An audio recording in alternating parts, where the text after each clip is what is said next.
You're watching the 1 to Turn 2 WPEC TV 12.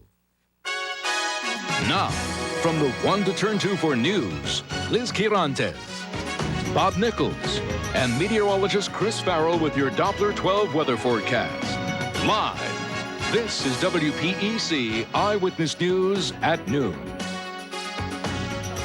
Good afternoon, everyone. I'm Bob Nichols. The St. Lucie nuclear power plant has been having some troubles, and we're going to be covering that story for you in detail coming up a little bit later here on Eyewitness News. But first, we have just learned that at the international airport that a jetliner may have been having some problems and had to come in for an emergency landing. That's right. We understand that the plane did make a safe landing at PBIA, and that's where Keith Wilson picks up this breaking story live from Sky 12. Keith? Liz, we are flying high above Palm Beach International Airport, where about an hour ago, a Carnival Airlines plane ran into some kind of trouble. Here are live pictures of the airport now. We are unable to confirm if that is actually the aircraft involved, but we have some pictures for you from earlier today. We were there at the airport just minutes after the plane touched down. You're still getting a live shot, but we'd like to have some video and be able to show you that aircraft just minutes after it landed here at the airport. Here are the pictures of the airplane. We believe it was a Carnival Airlines 737. We understand the pilots told tower officials a fire warning light came on in the cockpit. Now on the ground, fire rescue personnel met the plane out on the runway. There in the video, we saw several yellow engines near the plane. It looked to us like fire rescue personnel stopped the aircraft before it went to the terminal so they could give it some kind of outer inspection, perhaps just double checking, looking for any signs of fire or any other problems. Now, we are still alive here at the airport. We understand the aircraft was coming from Islip, Long Island. We have confirmed that 84 people were on board this aircraft, and we are now just getting word that a yellow fire warning light fire malfunction took place aboard the aircraft. We are efforting all kinds of efforts to get more information, and as soon as we do, we will bring that back to you. But for now, I'm Keith Wilson live high above Palm Beach International Airport. Back to you in the studio. All right. Thank you, Keith.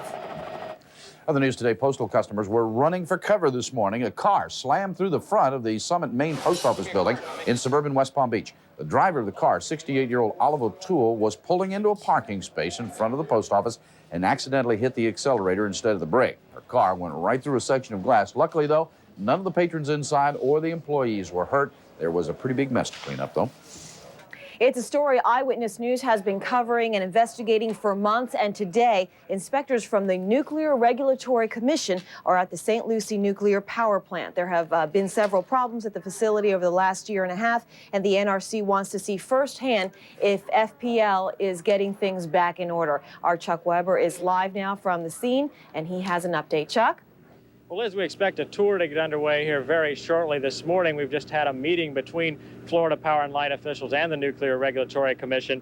The past 2 years, Florida Power and Light has been cited with violations and fines here at the St. Lucie nuclear power plant, and nothing serious enough to warrant concern for the public. However, the Nuclear Regulatory Commission is very concerned about the work environment and the atmosphere here at this power plant. Now, this morning, Florida Power and Light officials met with representatives of the Nuclear Regulatory Commission, and Florida Power and Light outlined what they're doing to correct some of these problems. They also answered questions from the NRC. Many of the concerns dealt with worker safety and the backlog of maintenance problems.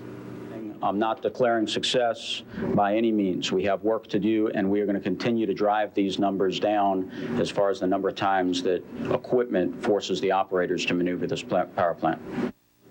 That was kind of the tone of this morning's meeting. Florida Power and Light says, yeah, we are making changes. We have done things to correct the problems. However, we still see a lot of problems, and it may be some time, but Florida Power and Light assures the NRC that things will be rectified here at St. Lucie 1 and 2 reactors.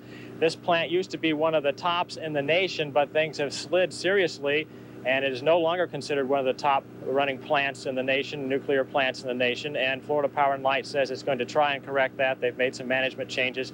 They have instituted some new procedures, and they say that things are going to change. However, regulators with the Nuclear Regulatory Commission today obviously had some serious questions, and we'll have a further report on this coming up later today on Eyewitness News. Liz. All right, Chuck, we'll see you then. Thank you.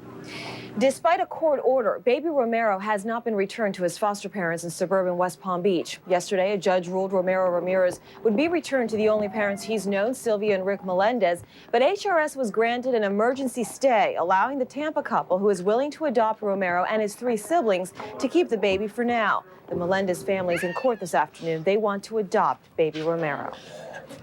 Closing arguments are going on right now in the trial of a Treasure Coast man charged with raping and murdering a Stewart woman. Woody Lee Thomas is accused of killing 20-year-old Charmaine Schoonover last June. Thomas told police he had sex with Schoonover shortly before her death, but denies he did anything to hurt her. Thomas's defense attorneys say the victim's boyfriend is the real killer. The jury should get the case by later this afternoon. President Clinton delivered a speech of racial unity today at the rededication ceremony of one of the burned African-American churches in the South. In Greeleyville, South Carolina, the president reaffirmed his commitment to find out who's responsible for these fires. Eyewitness News reporter Sally Lewis joins us from the Satellite Center with that story. Sally? Liz, the president helped rededicate a church that was burned a year and a half ago in Greeleyville. He praised the congregation in his words for not allowing the false idols of hatred to win. Thank you. At the rededication ceremony in the small rural town of Greeleyville, the president said the rebuilding shows the forces of hatred cannot win. We celebrate the triumph of the faith of the members of this church.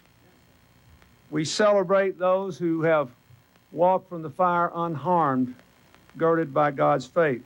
Mount Zion AME Church is one of 33 black churches burned in arson fires in the last 18 months across the South. The president says the government won't allow the perpetrators to turn back the clock of time. We have to say to all of you who've been afflicted by this, we know that we're not going back to those dark days, but we are now reminded that our job is not done. The president called on each American to report any knowledge of who's responsible for the fires to authorities. People have a right to worship God any way they please. That's what the First Amendment of the Constitution is about. We cannot ever let this happen in our country again. Republicans criticized the president, saying he saw the fires as a photo op, a chance to court African-American voters. The president didn't respond to GOP critics, saying only we should keep politics out of this. And here is some extra incentive to solve the fires. Published reports say Nations Bank is offering up to $500,000 for information leading to the arrests and convictions of the people involved in the fires.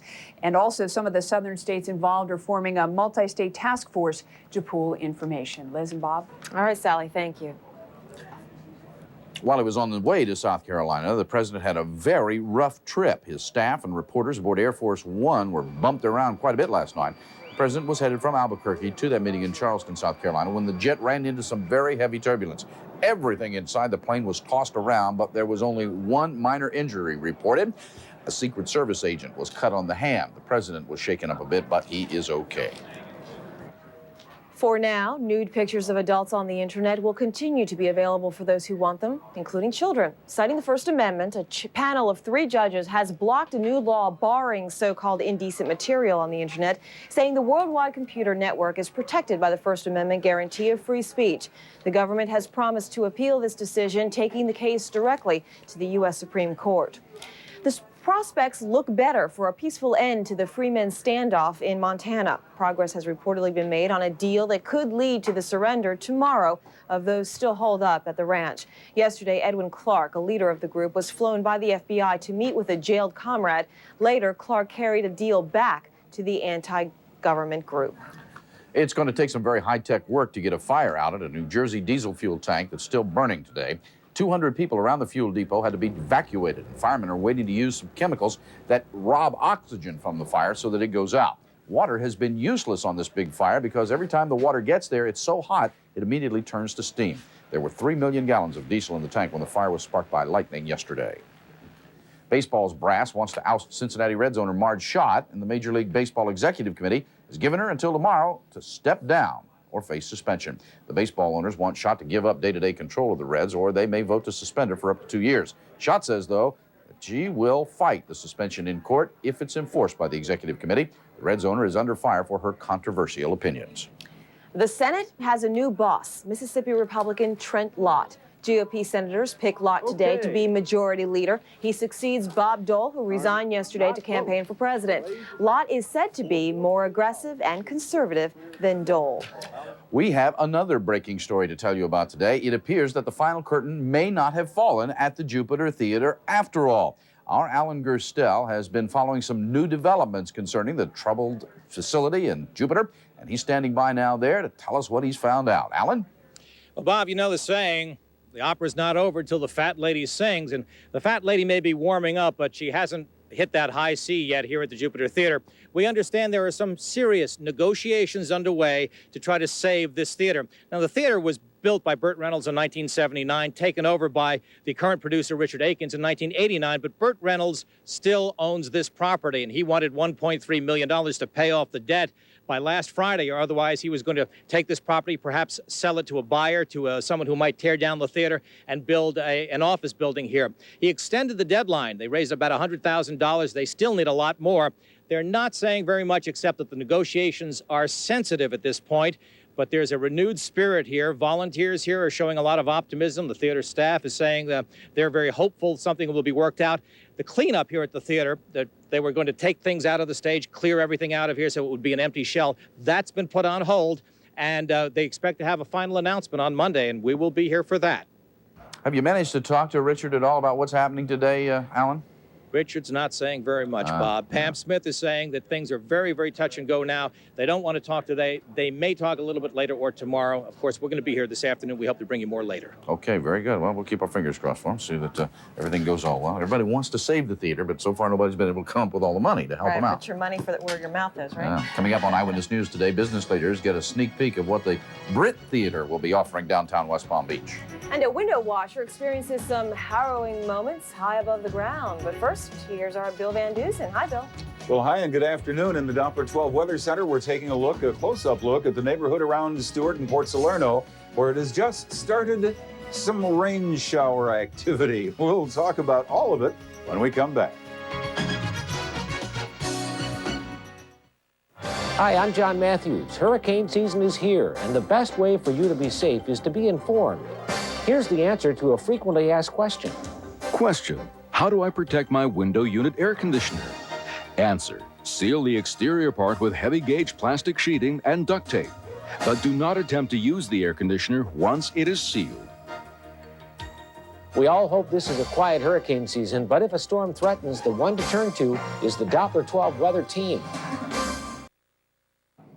The city of West Palm Beach can expect an entertaining boost when Brit relocates downtown this fall. Performers from the Burt Reynolds Institute of Theater Training showed their stuff today during a breakfast meeting for the West Palm Beach business community. It's a small sample of what theater goers can expect when Brit takes over the Old Florida Repertory Theater on Clematis. When we have 8 main stage performances a week, our children's theater, our late night performances, we're going to bring on a daily basis about 100 people in staff, students, volunteers, and then certainly the patrons in a 400-seat theater. It's going to mean a lot of traffic. Although Brit plans to open the theater in December, the organization still needs to raise about $1 million. Brit will announce fundraising campaigns later this month. A dangerous dangle ended with a dramatic rescue of a Birmingham window washer. David McCullum was working at the top of a downtown building in the city when he slipped and fell. Luckily, though, he was attached to a safety harness, and that broke his fall, but it left him dangling in midair for more than an hour. Firefighters finally had to rappel over the side of the building and go down and save McCullum. The only thing hurt, though, was his pride. He's fine. Well, that's good.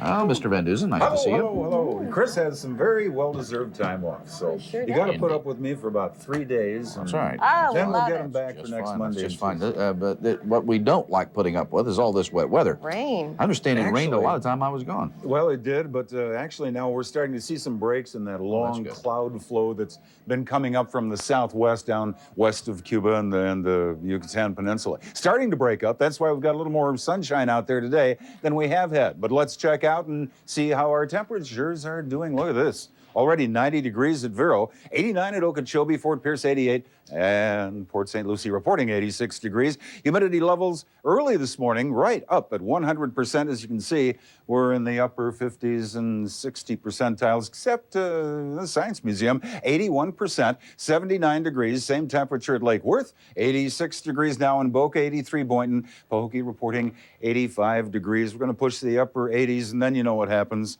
And well, let's take a look. It's already started happening, especially down in the Fort Lauderdale area. Earlier this morning, a shower that was going offshore had a water spout in it, so a pilot reported that. Some of these thunderstorms are going to get really cranked up today. You can see the lightning strikes already. If you are headed south, you're going to have problems getting through Fort Lauderdale, at least with wet roads, and also down around Miami. Offshore is where most of the activity has stayed this morning, but we're starting to get these returns. We showed you that close-up one around the Stewart area just a moment ago. Now, let's take a look at those clouds and see if we are actually improving things. Yes, we definitely, because yesterday, the day before, the entire state was enveloped in clouds. Now we're getting the ones to the southwest, especially breaking up a little bit, but it's not over with for today. We're going to see more showers and thunderstorms as the day progresses, about a 70% chance. The national weather picture improving a little bit around Lake Michigan, but still look at this storm all wrapped up there. Not as many clouds with it as there were before.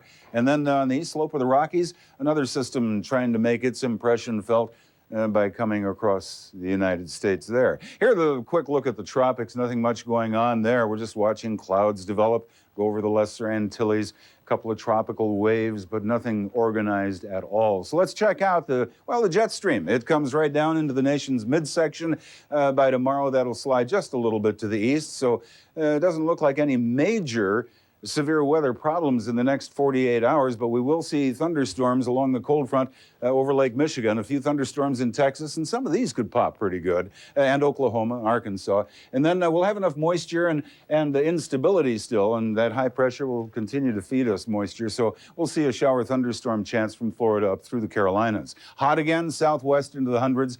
Parts of Texas, too. 90s all the way into Nebraska, and the northeast 80s, but below normal temperatures around much of the Ohio Valley area. Lows tonight, 80s in the southwest, 70s the Gulf Coast. Nice night. Let's check out our forecast. For boaters, today you're looking at 2 to 4 with a light chop. Southeast breeze, 10 to 15 knots today.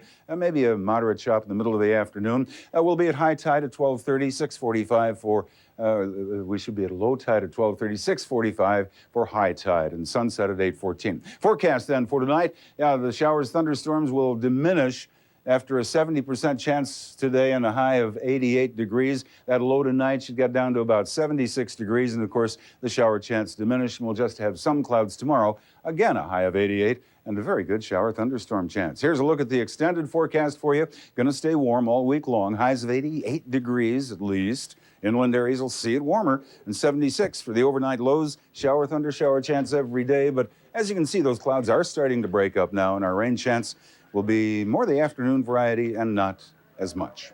That's good. Very humid and warm. Humid, warm, humid, warm. We saw your forecast there. Some of those rains have been really raucous. Thanks, Bill. Coming up on Eyewitness News at noon, a popular magazine ranks the best places in the country to live. Find out where some of our local cities fall on that list. And you know, Liz, they say that you can't mend a broken heart from love. Well, you can mend a broken heart that's broken by heart disease. And you're going to meet some of the people who do that when we come back with more here on Eyewitness News today at midday. Stay with us.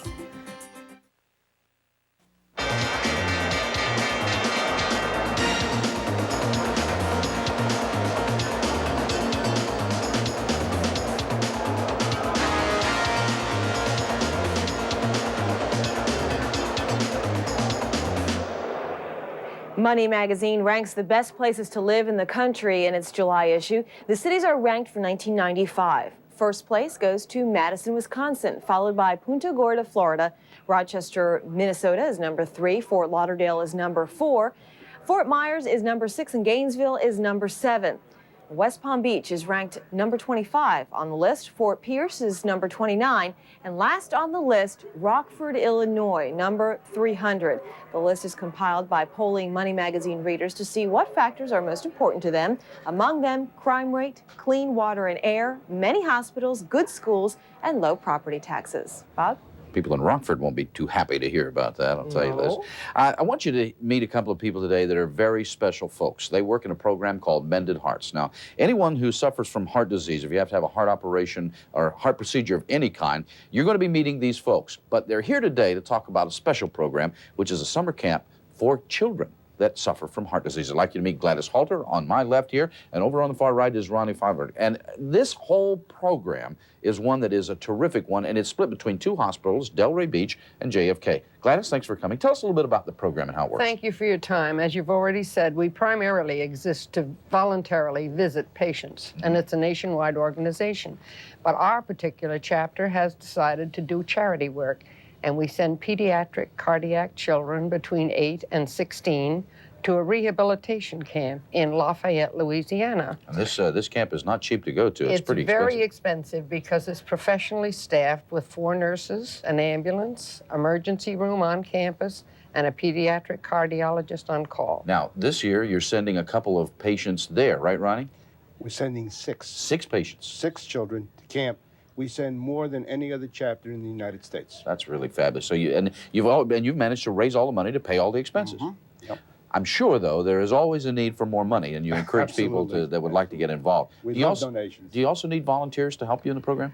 Well, we need donations in order to send these children because the names come to me from a pediatric cardiologist, and I work directly with his secretary in getting these children off to camp. How many people have you got involved in Mended Hearts, Ronnie? In our chapter, we've got about 160. 160 That's people. all Palm Beach County. And they're all volunteering, and the 2 main hospitals that do heart surgery are JFK and Delray Community. That's correct. Now, listen, this is a great story. What's his name? Jack Charles. Jack Charles. A young man who won a prize for his scholarship and donated the money over to your program. Yes. He's a great kid. He's a great kid. We're very proud of him. Here it is. This is when the camp is. If you'd like to send money and help this project, 516-737-5669 is the number. Ronnie, Gladys, the time goes fast, but appreciate you coming. I know a lot of people appreciate the work you do. Thank you very, very much. Thank you for your time. Thank you. Appreciate the exposure. We'll be right back with more on Eyewitness News. Stay with us. We're working on the stories you'll see later today on Eyewitness News beginning at 5. It's a high-tech way to treat brain tumors. It's 3D and it's new. We'll tell you all about it. Plus, a survey shows men are too shy to talk about impotency problems. But if they would, they could be easily treated. Join us for these stories and more coming up today beginning at 5 o'clock on the 1 to Turn 2 TV 12 Eyewitness News. And congratulations to the Mended Hearts people. That is a really great program. It sure is. That's it for us today here on Eyewitness News. We thank you for sharing part of your day with us. All right, and we'll be back with all the day's news today beginning at 5 o'clock. We hope you have a great day. Have a super afternoon, everyone, and we'll see you back here again tomorrow. Bye-bye. If you see news happening, call 1-800-310-WPEC. On your AT&T wireless services phone, dial pound 12. Closed captioning is brought to you by Carl's Furniture, the place for furniture.